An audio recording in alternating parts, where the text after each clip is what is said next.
Congrats to all of the winners. And here's a quick inside tip. You may want to make contact with this next lady in Hollywood. She will hook you up.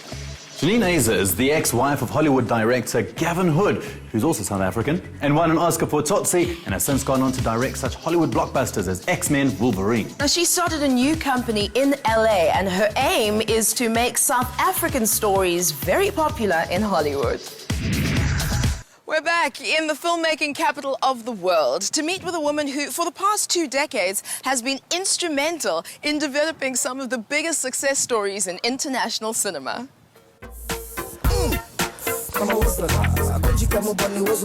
She's the script editor for many A-list films. She was the associate producer for the film Tsotsi, and she heads up a fund aimed at creating award-winning films out of South African stories. Her name, Janine Eser. Her nationality, South African.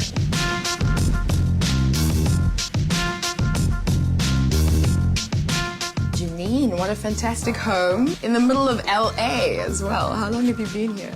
I've been in LA for about 8 years. I lived in London for 5 years before I came here. I started off always wanting to be an actress in the theatre, and then that sort of began to be moving into the film business. But the degree that I did at Wits in those days was very broad. You did set design and lighting design and film and dramatic theory. And so I think because of that training, it's kind of led me to where I am now at this point.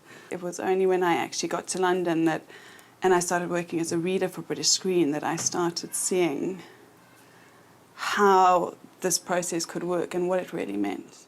Let's clarify what your job actually entails. What does a script editor actually do?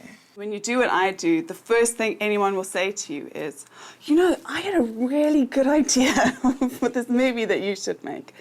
So there's this mass of material that comes to these production companies and script funds, and you have to have the first sort of line of defense of people just reading the basic stories. And when you start out, what you're really doing is sort of writing a page of what's the story about, and then a page of what I think of the story. But as you sort of go on up the ladder, you start reading better stuff because the people lower down start passing up the better stuff. So what pops out at you?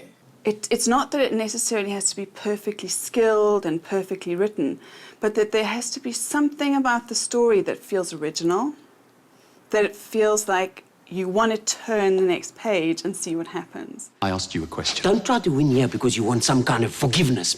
Answer the question. That was war, this was peace. Can't you see the difference? Answer the question, damn it. You can't deal with what happened. I am cross-examining you. It is my job to ask whatever questions I choose, and yours to bloody well answer them, Sergeant. One of your first major projects as script editor was Gavin Hood's A Reasonable Man. Well, Gavin started off writing that film, you know, many years before it was made. I would say about 10 years before it was actually made. Wow. And then he wrote on that when he was at film school at UCLA. And it won a small screenwriting award. But it was really difficult to raise finance for. Then it went into development at British Screen.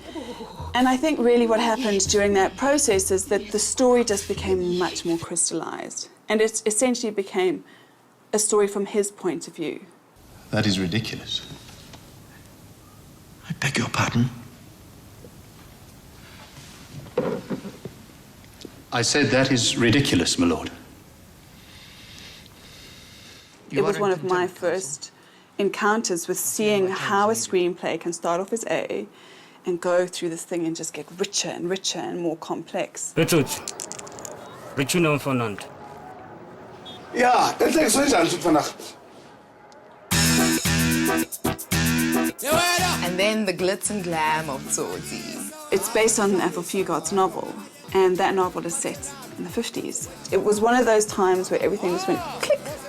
And that's much more exciting even than the glitz and the glamour of any of it. Is just that moment where it's like, oh, you see the film, and it's actually the film you had in your head. And with that one, you didn't just follow the project through to the edit, you followed it right to the red carpet at the Oscars. That was great. I mean, it was exciting. It was exciting being at the Oscars. I think, you know, seeing Presley up there and Terry and all her, you know, just looking so gorgeous. It was a surreal experience, it really was. The best thing about it was no one said to you, you know, this is such a great film for a South African film. Everyone was just, this is a great film. And that's what I think that our films can be. And you see this happening more and more with films that are doing really well in the local industry, like Jerusalem or White Wedding, where people are just going to them because they just want to see them. Once Upon a Story, what are you working on at the moment? Well, Once Upon a Story is a script development fund that Stay Kinekor has backed. Paul Raleigh, who had been one of the producers on Tsotsi, he really believed that we should have a fund like this because he'd seen what had happened, but we just didn't, you know, it was quite difficult to put together, and eventually Stay Kinekor came on board.